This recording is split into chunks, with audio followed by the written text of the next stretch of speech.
La matinale de Radio Classique avec David Abiker. Je vous l'annonçais, Christian Macarian pour l'Écho du Monde à 7h42 sur Radio Classique. Bonjour Christian. Bonjour David. Des milliers de morts, voire plusieurs dizaines de milliers. Le bilan des manifestations en Iran s'alourdit de jour en jour, tandis qu'une véritable armada américaine a commencé à entrer dans le golfe Persique et que Donald Trump sème le doute. Quelle peut être l'ampleur réelle de la répression ? L'ampleur réelle de la répression dépasse tout ce que l'on avait pu imaginer, car il y a le nombre de morts qui est supputé, mais plus probable que supputé. Il y a aussi le délai d'exécution de cette répression. Certaines organisations humanitaires parlent de plusieurs dizaines de milliers de morts en 48 heures. C'est-à-dire une répression comme l'Iran n'en a jamais connue de son histoire. L'organisation Iran Human Rights, qui est basée en Norvège, a confirmé la mort de 3428 manifestants enregistrés, mais redoute et travaille sur la vérification du chiffre réel qui dépasse les 25 000 morts. Une autre organisation, tout à fait fiable, parle de 30 000 morts. Donc, on est dans un phénomène absolument sans précédent. Alors, vous l'avez dit, Donald Trump a décidé, après hésitation et après promesse aussi, d'envoyer de l'aide aux Iraniens, puisqu'il avait annoncé ça il y a une dizaine de jours. Il avait dit l'aide arrive. Un porte-avions très équipé est arrivé dans le golfe Persique hier. Maintenant, quels sont les scénarios possibles pour l'Iran ? Alors, il y a plusieurs scénarios, mais il faut d'abord resituer un petit peu le contexte. Après les promesses de revanche et de punition de Donald Trump, on a constaté une sorte de reculade de sa part.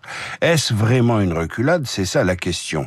Tout ce que nous savons, c'est que les pays arabes de la région sont vivement intervenus pour convaincre l'administration Trump de ne pas intervenir militairement en Iran, car évidemment les pays arabes craignent non seulement la déstabilisation de la région, la fermeture du détroit d'Ormuz, mais aussi des menaces sur leur propre régime, parce que l'Iran pourrait, avec les ressources qui lui restent, frapper des infrastructures essentielles aux Émirats, en Arabie ou ailleurs.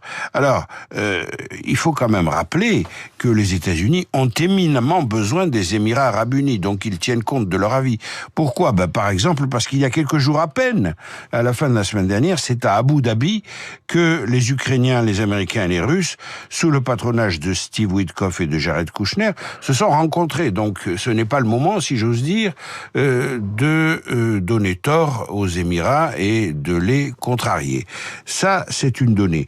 Mais une autre donnée, c'est que des experts à la Maison-Blanche travaillent sur un scénario très clair, David, pour répondre à votre question, l'idée qui consiste à voir les gardiens de la révolution, les fameux Pasdaran, prendre le pouvoir et réorienter un peu différemment le régime, c'est-à-dire agir au détriment du guide suprême Ali Khamenei, sans pour autant changer de régime. En demandant à une milice religieuse particulièrement redoutée et réputée pour sa cruauté de modérer les ardeurs du régime.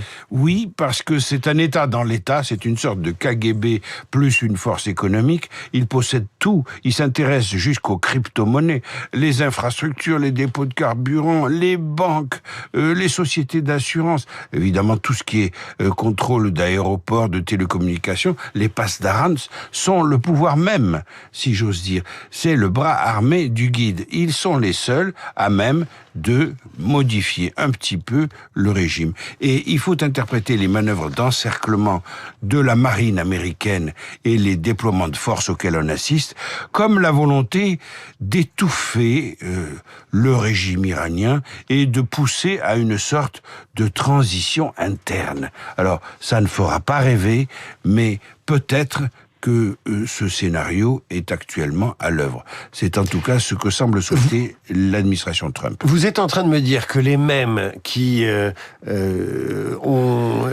menaçaient les femmes qui enlevaient leur voile et qui encadraient la société pourraient être les mêmes qui tolèrent que les femmes tombent le voile. Je suis en train de vous dire que la perversité, tout à fait, David, et le côté évidemment calculateur de ce pouvoir-là, celui des Pasdaran, peut nous ménager des surprises. Je vous donne un exemple. À la fin des années 90, les troupes américaines présentes en Afghanistan et celles de la milice armée des Pasdaran, la milice Al-Quds, avaient conclu un accord tacite pour faire tomber l'émirat taliban en Afghanistan.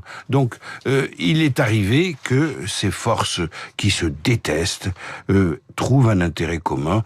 Observons et restons prudents. Les Pasdaran, agents de mutation du régime des Mollahs. On verra si cela se confirme à l'avenir. Christian, merci, à demain.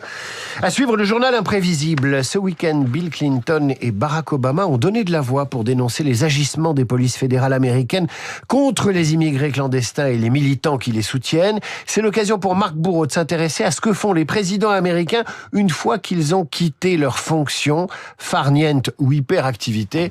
On va savoir. Radio Classique.